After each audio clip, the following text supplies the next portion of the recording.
अस्सलाम वालेकुम class. So my name is राहत अली और आज का हमारा टॉपिक है इंट्रोडक्शन टू ऑर्गेनिक केमिस्ट्री। सो इसमें हम ऑर्गेनिक केमिस्ट्री के तमाम बेसिक कॉन्सेप्ट्स को डील करेंगे जो हमें आने वाली ऑर्गेनिक की जितनी भी प्रॉब्लम्स हैं उनको डील करने में हेल्प आउट करेंगे। सो लेक्चर को गौर से देखना है। सो स्टार्ट करते हैं। What is organic chemistry. ठीक हो गया। So what is organic chemistry. Organic chemistry को हम the chemistry of carbon compounds भी कहते हैं। Chemistry of carbon compounds.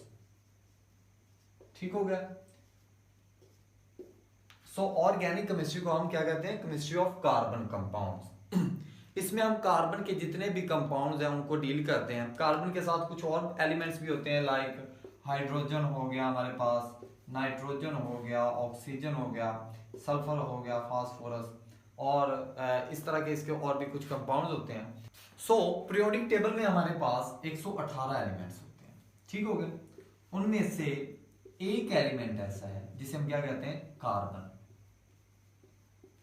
जिसने अपनी एक अलहदा से ही केमिस्ट्री बनाई हुई है। ठीक हो गया। अब जब हम कार्बन की बात करते हैं तो हम हाइड्रोजन को कैसे बोल सकते हैं? फॉर एग्जांपल मेरे पास एक फार्मूला है। ठीक हो गया। यहां मैं हाइड्रोजन लगा देता हूं, यहां कोई भी एक्स एलिमेंट, यहां OH लगा दिया, यहां फिर से हाइड्रोजन लगा देते हैं। तो अगर मैं यहां से डेफिनेशन जो है ऑर्गेनिक केमिस्ट्री की वो ड्राइव करना चाहूं तो मैं कह सकता हूं the branch of chemistry in which we study about hydrocarbons and their derivatives। ठीक हो गया। The branch of chemistry in which we study about hydrocarbons and their derivatives is called organic chemistry। तो यहां तक तो हमारी ऑर्गेनिक केमिस्ट्री की definition complete होती है कि ऑर्गेनिक केमिस्ट्री क्या है। ऑर्गेनिक केमिस्ट्री को हम केमिस्ट्री ऑफ कार्बन कंपाउंड्स भी कहते हैं। सेकंड, हमने देखा कि ऑर्गेनिक केमिस्ट्री की जो प्रॉपर डेफिनेशन है उसको रीड आउट किया, the branch of chemistry in which we study about hydrocarbons and their derivatives। Sir आपने कहा कि हमारे पास पीरियोडिक टेबल में 118 एलिमेंट्स होते हैं जी। सो सर उनमें से एक कार्बन ही ऐसा एलिमेंट क्यों है जिसने अपनी एक अलग से केमिस्ट्री बनाई हुई है? उसमें कौन सी ऐसी प्रॉपर्टी है, उसमें कौन सी ऐसी पावर है जिसकी वजह से उसने अपनी एक अलग से केमिस्ट्री बना ली?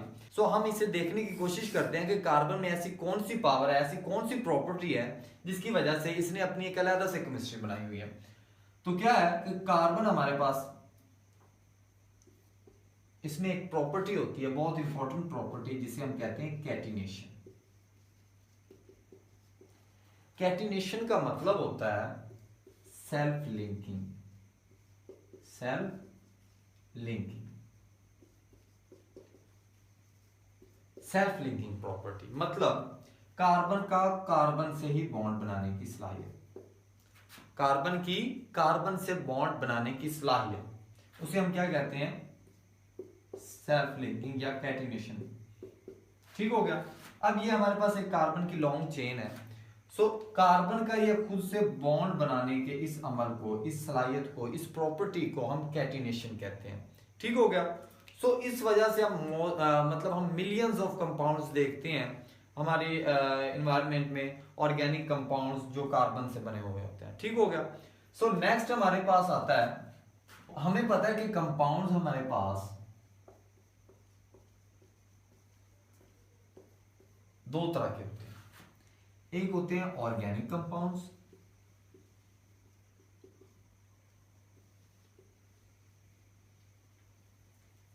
और दूसरे हमारे पास होते हैं इनऑर्गेनिक कंपाउंड्स।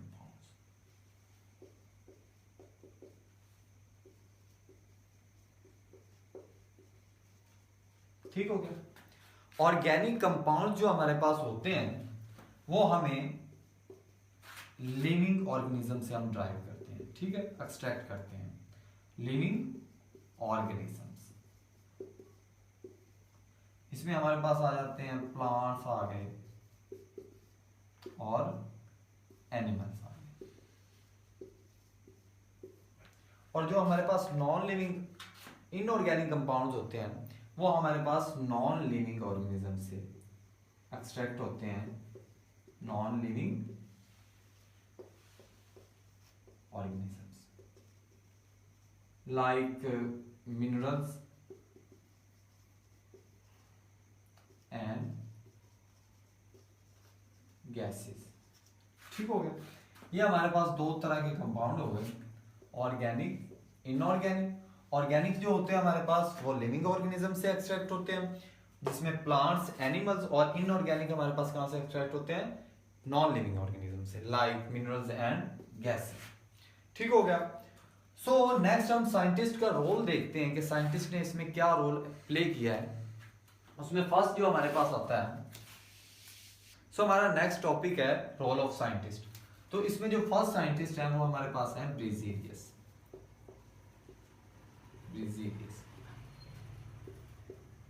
ब्रिजीलियस ने एक थ्योरी दी हमें इन 1809, जिसका नाम था vital force theory. So according to this theory, इसने कहा कि हमारे पास जो ऑर्गेनिक कंपाउंड्स हैं वो लिविंग ऑर्गेनिजम्स के अंदर ही प्रिपेयर्ड होते हैं through some vital forces. So first postulate हमारे पास क्या है, organic compounds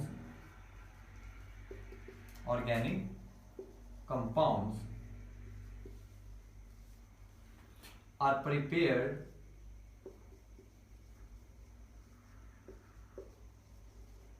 inside the body of living organisms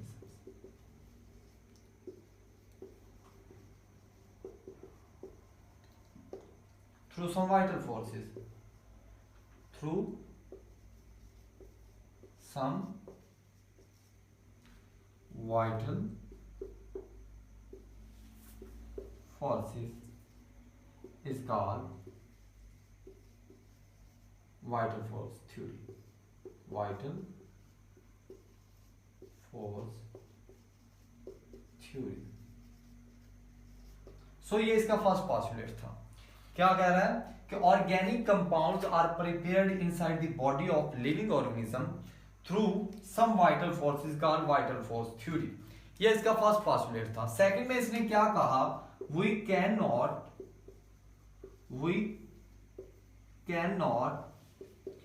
prepare organic compound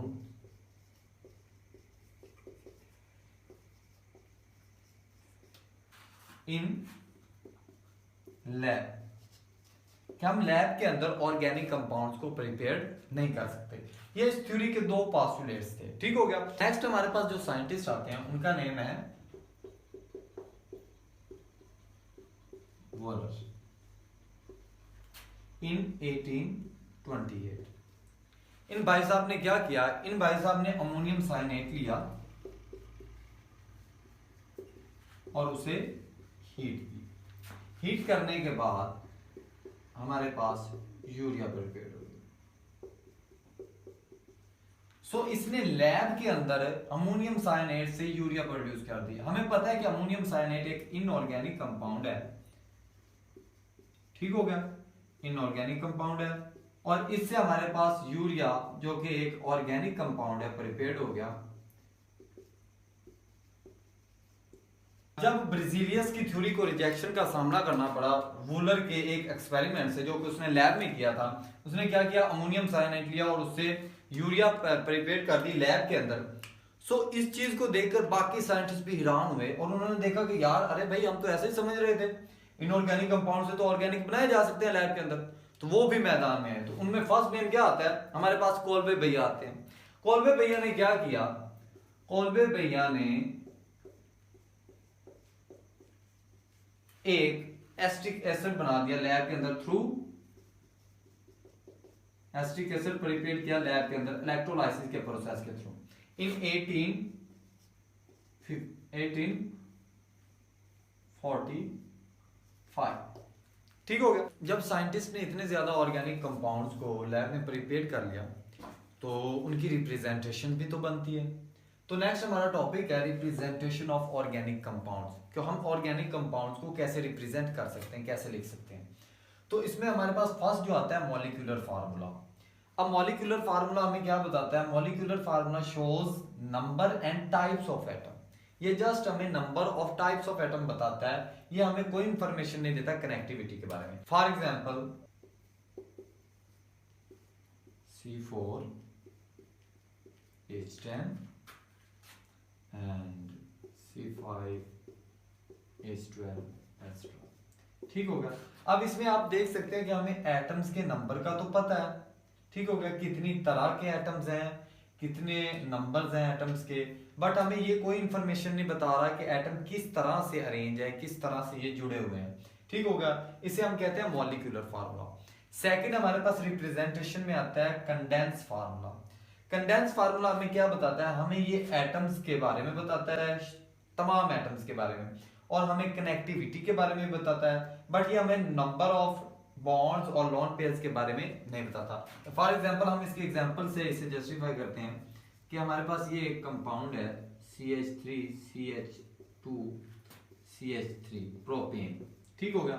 अब आप इसमें देख सकते हैं कि नंबर ऑफ एटम्स का भी हमें पता चल रहा है, टाइप्स ऑफ एटम्स का भी पता चल रहा है, और किस तरह से ये कनेक्ट हैं ये भी हमें पता चल रहा है, लेकिन यहाँ हमें कोई बॉन्ड और कोई लोन पेयर नहीं दिख रहा, ठीक हो गया। तो इस तरह से एक और एग्जांपल अगर हम देखें CH3CH2OH, यहां भी आप देखें तो हमें यहाँ कोई लोन पेयर का जिक्र नहीं है, कोई हमें एटम्स के बारे में नहीं पता चल रहा, जस्ट यही पता चल रहा है कि कितनी तरह के एटम्स हैं और किस तरह से वो कनेक्ट हैं एक दूसरे के साथ। इसके बाद हमारे पास जो नेक्स्ट आता है, इसके बाद हमारे पास जो फार्मूला आता है उसे हम कहते हैं लिविस स्ट्रक्चर्स। लिविस स्ट्रक्चर्स, ठीक हो गया। लिविस स्ट्रक्चर्स क्या है? लिविस स्ट्रक्चर्स हमें shows all atoms,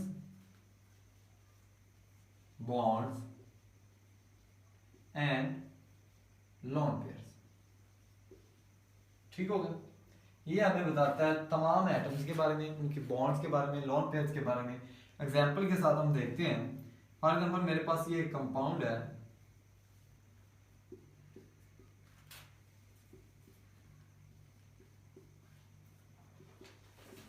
ठीक हो गया। अब इससे हमें आप देखें कि यहाँ पे हमें पता चल रहा है, ये बॉन्ड के बारे में भी बता रहा है हमें, ठीक हो गया, और उसके अलावा ये हमें लॉन पेयर के बारे में भी बता रहा है। तो ये लिविस स्ट्रक्चर है। ये फार्मूला जब हम इस तरह लिखते हैं तो उसे हम लिविस स्ट्रक्चर कहते हैं। तो इससे हमें बॉन्ड पेयर्स का पता चल जाता है और लॉन पेयर्स का भी पता चल जाता है, और एटम किस तरह से अरेंज है उनके बारे में भी पता चल जाता है। नेक्स्ट हमारे पास जो मोस्ट इंपॉर्टेंट टेक्निक है फार्मूले को रिप्रेजेंट करने की, वो हमारे पास है bond line structure. Bond line structure, ठीक हो गया। इसमें हम फर्स्ट क्या करते हैं? Only carbon to carbon bond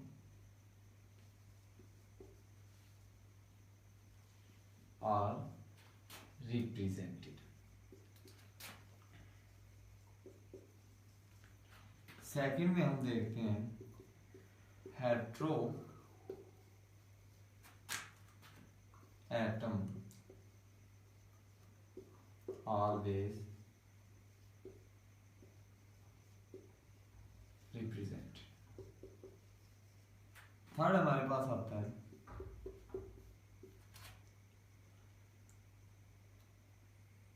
carbon carbon long chain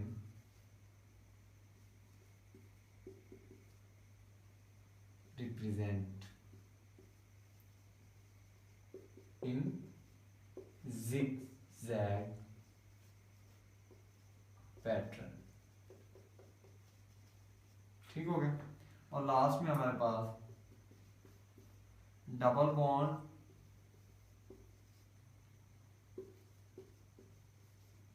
and triple bond always represent. ठीक हो गया। ये हमारे पास 4 पॉइंट्स हैं जिनको हमने माइंड में रखना है और ये स्ट्रक्चर ड्रा करना है। क्या है? Only carbon to carbon bonds are represented. Second number पे हेटेरो एटम्स ऑलवेज रिप्रेजेंटेड, कि हमें हेटेरो एटम्स अगर किसी कंपाउंड में देखते हैं तो हमें उसे भी रिप्रेजेंट करना है। एग्जांपल से हम देखते हैं इसे। फॉर एग्जांपल मेरे पास एक फार्मूला है कार्बन का, ये प्रोपेन का फार्मूला है। ठीक हो गया। अब इसे हमने बॉन्ड लाइन स्ट्रक्चर में लिखना है, तो कैसे लिखेंगे? कार्बन को आपने एक डॉट से ऐसे रिप्रेजेंट करना है। ठीक हो गया।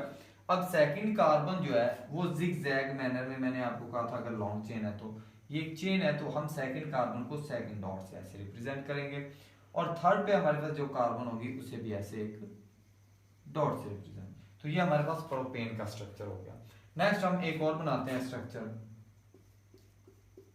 CH3 CH2OH ethanol. तो इसे हम कैसे करेंगे? उसी तरह ही कार्बन को आपने डॉट से रिप्रेजेंट करना है। सेकंड आपके पास सी कार्बन जो है उसे भी आपने डॉट से रिप्रेजेंट करना है, और साथ जो हमारे पास O आ रहा है उसे उसी तरह, और O के साथ जो हाइड्रोजन है उससे साथ लिख देना है।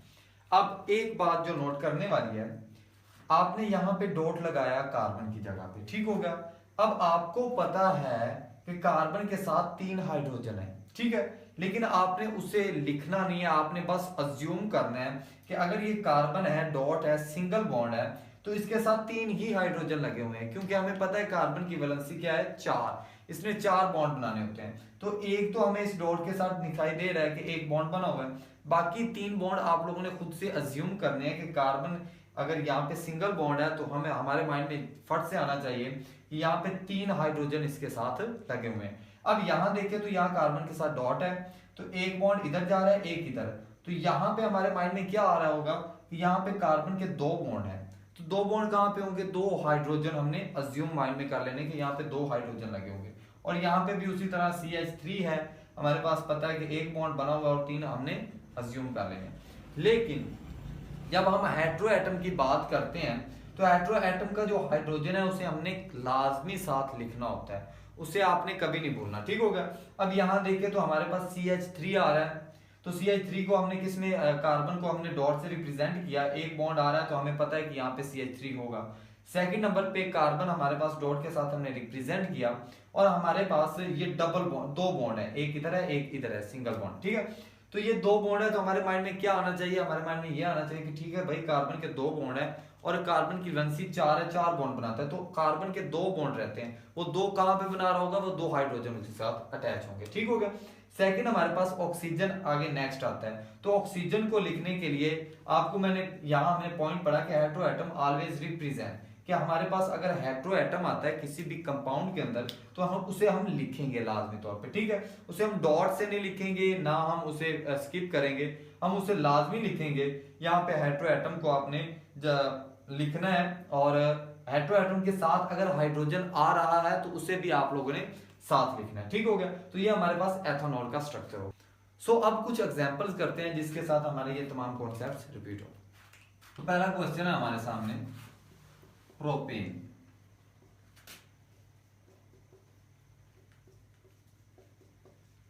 ठीक हो गया।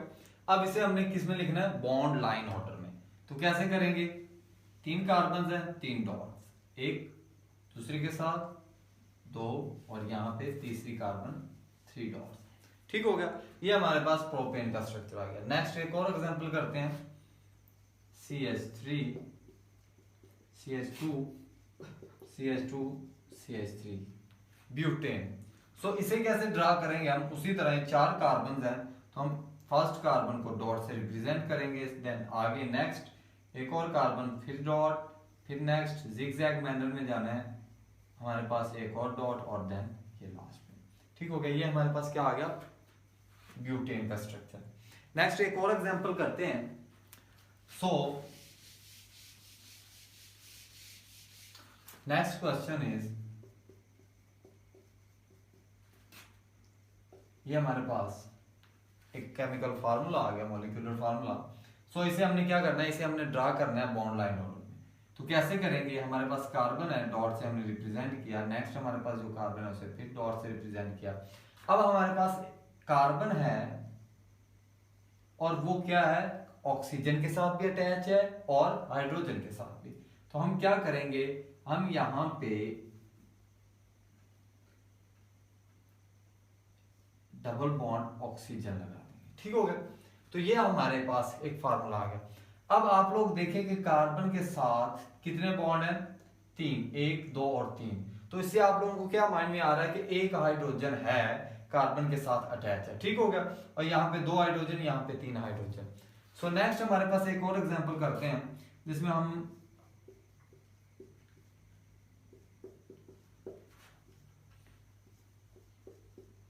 ठीक हो गया, ये हमारे पास एक फार्मूला आ गया। अब इसे हमने बॉन्ड लाइन ऑर्डर में ड्रा करना है। तो कैसे करेंगे, हमारे पास कार्बन है, ड्रा कर दिया ये एक डॉट यहाँ पे कार्बन का, सेकंड कार्बन यहाँ पे आ गई और थर्ड पे हमारे पास एक और कार्बन है, ठीक हो गया।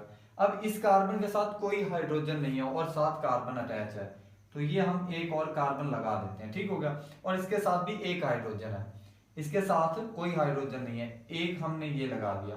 तो हमारे माइंड में फर्स्ट क्वेश्चन क्या आता है, हमारे माइंड में आता है कि इस कार्बन के 2 बॉन्ड है, इस कार्बन के एक ये और यहाँ पे इसके साथ कोई हाइड्रोजन नहीं है, तो फिर इसके साथ और कितने बॉन्ड होने चाहिए, 2 बॉन्ड और होने चाहिए, ताकि इसकी जो वैलेंसी है वो सेटिस्फाइड हो सके। अब ये कार्बन कितने बॉन्ड बना रही है, 4 बॉन्ड, और इस कार्बन के पास 2 हाइड्रोजन है तो इसके तो 4 पूरे ही हैं, ठीक है।